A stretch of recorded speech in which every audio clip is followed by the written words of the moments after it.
What up, y'all? This is your boy, Mr. Downtown Ray Mello, and you're listening to the Entertainment Report for Wednesday, July 23rd, 2014, delivering some of the major stories and trends going on in the world of entertainment.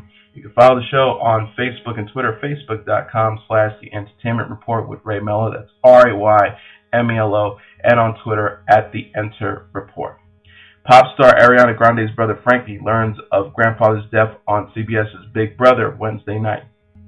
Producers alerted the Big Brother house guest as seen on the show's live feeds, allowing him to read a letter from his family. It's been a rough week for Ariana Grande's brother Frankie in the Big Brother house. He was dethroned as head of household during Tuesday's episode, and then he got some heartbreaking news on Wednesdays.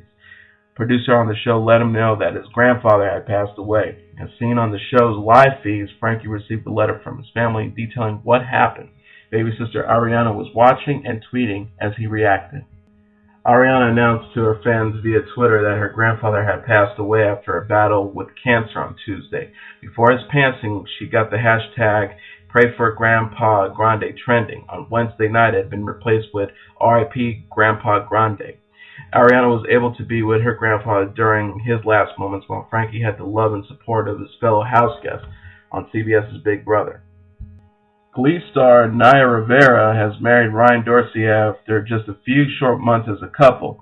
They wed in an intimate ceremony on the beach in the capital of St. Lucas, Mexico, over the weekend. Congratulations to the happy couple. Naya and Ryan married in front of a small group of close family, according to People magazine. We feel truly blessed to be joined as husband and wife, the new husband and wife couple told the magazine. Our special day was fated and everything we could ever ask for. Naya wore a gorgeous long-sleeve lace Monique Louhier gown to her nuptials, while Ryan outfitted himself in Dolce & Gabbana. The blushing bride opted to go traditional with the veil, and her long dark hair was styled wavy and half held back by a beautiful pearl clip. The couple told People true love always prevails. Two have been friends for 4 years, according to the magazine, and their relationship started to get pretty romantic pretty quickly following Naya's broken-off engagement to rapper Big Sean in April 2014. Their wedding is as much of a surprise as their coupling itself. They were photographed while on their romantic Mexican getaway, but nobody even knew they had been together until then. Ryan, as actor himself, has been featured as a guest spot on shows such as Park and Recreation and Southland. Prior to her relationship with Ryan, Naya had been no stranger to rushing into big commitments. Her relationship with Big Sean became official in April 2013, and he popped the question in October 2013. When the two broke it off in April 2014, it got a little messy. Surprise or not, Naya and Ryan both seem incredibly happy with each other, and on behalf of the show, we wish them the best of luck. Olivia Melendez, the host of Fusion's AM Tonight, will guest co-host The View on Thursday. The daughter of U.S. Senator Bob Melendez, she has been a frequent commentator on cable news and is a former co-host of Sirius XM's Power Play as well as HuffPost Live. Melendez joins a list of recent guest co-hosts, including Meghan McCain, Anna Belavadal from WGN, and Sarah Hines from ABC News. The revolving door for co-hosts is spinning over time as the series figures out what's next for the daytime staple. In recent weeks, it was announced that Sherry Shepherd and Jenny McCarthy would not return for the show next season. In a partial bid to restore the roster, the show brought Rosie O'Donnell, who previously was a panelist on the show, back aboard for next season. And in a related story, Jason Biggs and his wife Jenny Mollen were guests on Jenny McCarthy's new Sirius XM weekly radio show, Dirty Sexy Funny. They were joined by comedian Tammy Pescatelli for a segment McCarthy dubbed Dick or Disaster. She ran down a list of stars who had become famous while young to see how fame has changed. Did they become dicks or were they absolute disasters? Biggs knows a thing or two about it as he started acting in his mid-teens on television and became hugely famous in his early 20s when American Pie hit theaters and became an instant comedy classic. And he's come under fire a few times for controversial comments he made via social media, most recently after the Malaysian airline crash, but they didn't assess him. Instead, McCarthy rounded up the usual suspects like Justin Bieber, Britney Spears, Miley Cyrus, Tara Reid, and Lindsay Lohan. Biggs described Bieber as a dick en route to being a disaster. The only reason he wasn't there yet, Biggs determined, was because he still has a successful career. Of Macaulay Culkin, Mullen said, "I feel like he was a dick when Michael Jackson was making pillow versions of him, but now he's just a disaster." Overall, the panel was far more gentle with the women except for one. Mullen didn't even answer the question directly about Lindsay Lohan, instead sharing his story. She said, "I sat next to her in a club one time, and she asked me my name like 14 times. On Britney Spears, Pescatelli said, "I think she gets taken advantage of by dicks. I think she just can't read them." They gave pass to Miley Cyrus and Rihanna despite the controversies both singers court because they seem to be in control of their lives and careers. So they're neither dicks nor disasters, at least not yet. Another pass for One Direction came largely because McCarthy's fiancée Donnie Wahlberg is a member of New Kids on the Block, and one boy group is filled with great guys, and they couldn't pass judgment or another.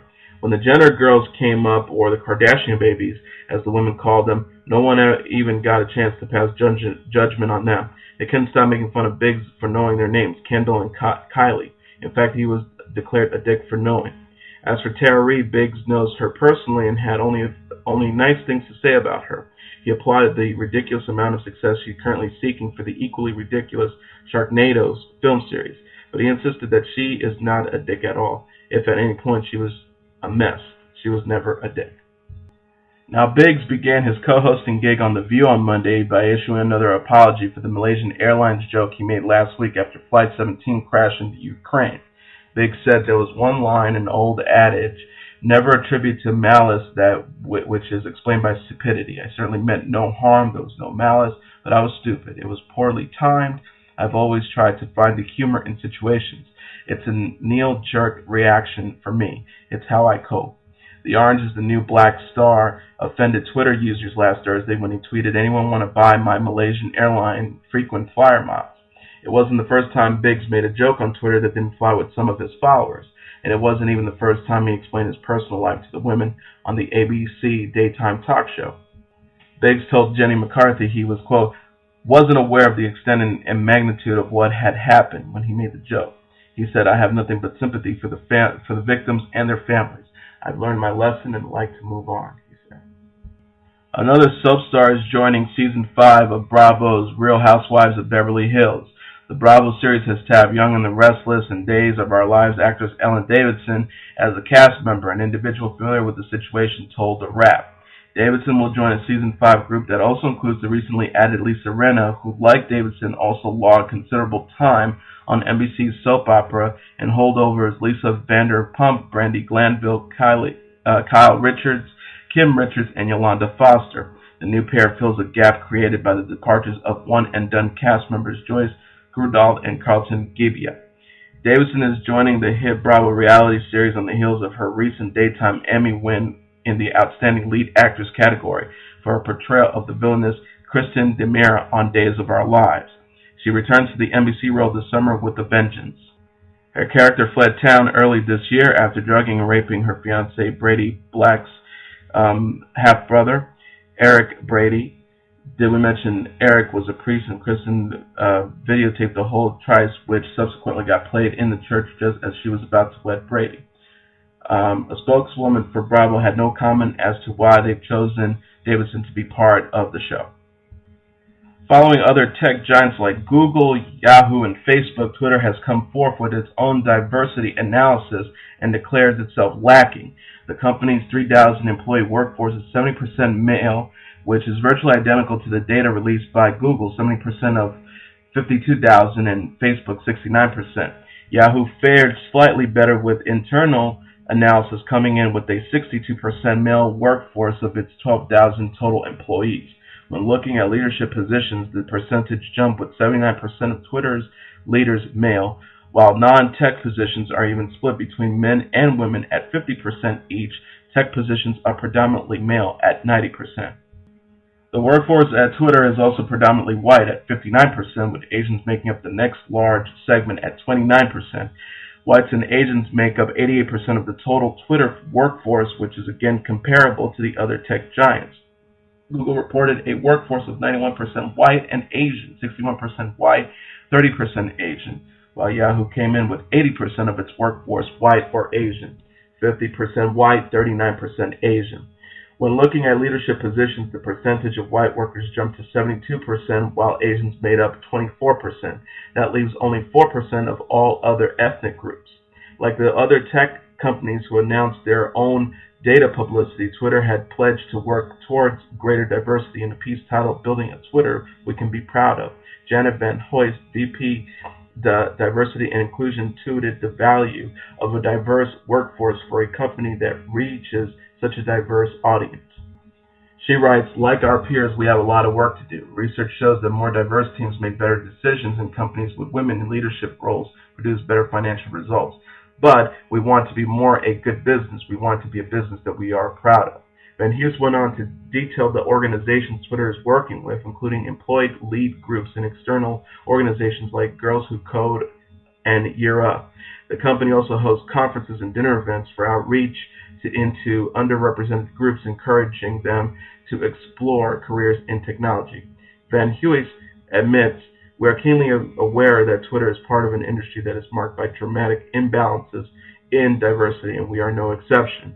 By becoming more transparent with our employee data, open in dialogue throughout the company, and rigorous in our recruiting, hiring, and promotion practices, we are making diversity an important business issue for ourselves."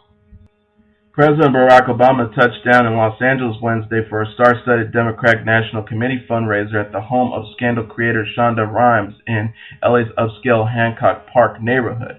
Approximately 450 supporters attended, with tickets starting at $1,000, according to a press release issued by the White House. Scandal star Kerry Washington, who served as co-host, introduced Rhimes, calling her "my boss." ICM's Chris Silberman also acted as a co-host of the event. The president praised Washington, who volunteered during his 2012 re-election campaign. Mr. Obama said there were few people who worked harder. Then he mentioned the actress's newborn daughter as he addressed the crowd. "She showed me her baby pictures. This is one cute baby." Then the president complimented the well-heeled guests who sat on folding wooden chairs by a pool in Cabana.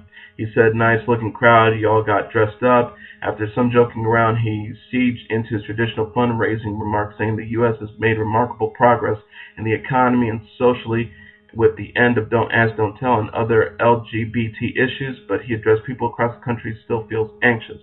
The president also took jabs at Republicans, blaming them for the gridlock in Washington. He said the Republican Party has been taken over by people who just don't believe in government. Mr. Obama then told the audience, "You can't afford to be cynical," and he called for more spending on roads and bridges. "We know what to do. The problem is there's no political will to get it done."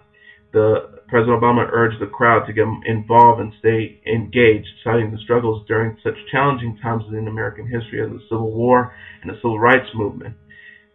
He said, "At each juncture, someone could said this is too hard," adding, "Nothing gets accomplished by the cynics and the naysayers." The president concluded by urging supporters to stay with him. "It's those who are filled with hope that gets things done. I've got 2 years left in this presidency, and I want to get a whole bunch of stuff done." In a related story, originally TMZ reported that President Obama supposedly pulled the plug on a planned Jimmy Kimmel appearance Wednesday because he didn't think it was wise to do a comedy show in the midst of two international crises.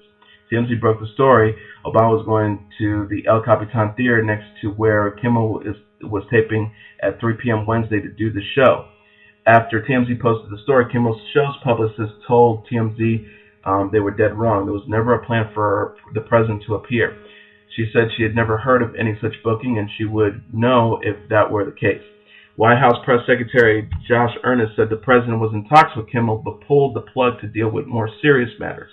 Although Earnest says they were in talks with Kimmel, TMZ told he was committed to do the show. TMZ also told as late as Sunday the plan was to announce the appearance on GMA Monday, which did not happen. LAPD sources say they were told Obama's trip to the El Capitan was a go, but they were told the plug was pulled Tuesday afternoon. Adele's one-year-old son Angelo will return a five-figure settlement from paparazzi after the singer sued a British photo agency for ruining her son's milestone moments. Adele sued Corvus Image UK, accusing the agency's photographs of illegally taking and posting pictures of her little boy during her first family outings, which she calls his milestone moments. Adele claims celeb kids aren't public property, so paparazzis have no right to invade their privacy. Fact is, the privacy laws in England, where the pictures were taken, are way stronger in the U.S. TMZ was told Corbis has settled up by paying a five-figure sum. R&B singer Ray J is being accused of sexual assault not for grabbing a woman's butt at a Beverly Hills bar, but he allegedly grabbed her breasts in front of witnesses. TMZ broke the story. Ray J was at Sidebar May 30th at the Beverly Wilshire Hotel. He got into an altercation at the bar, was thrown out. The cops came and Ray J allegedly went nuts, kicking out a police car and spitting at an officer. He's been charged with 4 misdemeanors, including assault and battery and sexual battery. The sexual battery is curious. The Beverly Hills Police Department told TMZ the day after the incident, Ray J did not commit a crime when he touched the woman. We were told he touched her butt, and cops said it was incidental. But now law enforcement sources say they found new evidence, although it's weird that it's new. TMZ now knows multiple witnesses, staff, and patrons say that they saw Ray J grab a woman's boob in the bar, and now cops believe prosecution for sexual battery is appropriate. However, now law enforcement sources say they found new evidence, although it's weird that it's new. One witness says Ray J came into the hotel, whacked out on something, and pushed an 8-year-old in the lobby as he made his way to the bar. TMZ also told that both the lobby and the bar were filled with surveillance cameras, and we're told there were many cameras in the bar. Everything can be seen. They can even zoom in on a tap. Ray J's arraignment is set for Friday. He is not required to be in court. And finally, Batman is celebrating his 75th anniversary this year, and to mark the occasion, comic shops, bookstores, and libraries by the hundreds will be observing Batman Day, a full day devoted to all things Dark Knight. On Wednesday, July 23rd, participating comic shops and bookstores gave away free copies of Detective Comics number 27 Special Edition, an updated take on the comic that first introduced Batman to the world.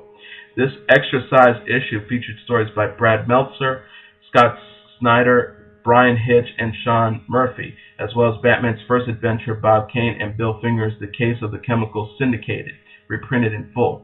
In addition, it included a sneak peek at Meltzer and Chip Kidd's beautiful reimagining of the original Detective Comics number 27. On Saturday, libraries nationwide will get in on the fun with Batman-themed activities and great giveaways, including the free Detective Comics number 27 Special Edition. Even better, the comic is just the beginning. Look for Batman bookmarks, bags, a Batman 75th anniversary cape, and 4 specially produced Batman masks based on different eras of the Dark Knight's history. Some can use interactive maps below to find the nearest participating comic shops, books, and libraries. In addition, all Barnes & Nobles, Hastings, and Books A Million locations will be participating. Not all items will be available at all participating locations, and free comics are only available when supplies last. Happy Batman Day, Bat fans. And that's your entertainment report for Wednesday, July 23rd, 2014. I'm your host, Mr. Downtown Ray Mello. I'll be back tomorrow delivering some of the major stories and trends going on in the world of entertainment. You can follow the show on Facebook and Twitter, facebook.com/The Entertainment Report with Ray Mello. That's RayMelo. And on Twitter @The Enter Report. I'll see you again tomorrow. Bye.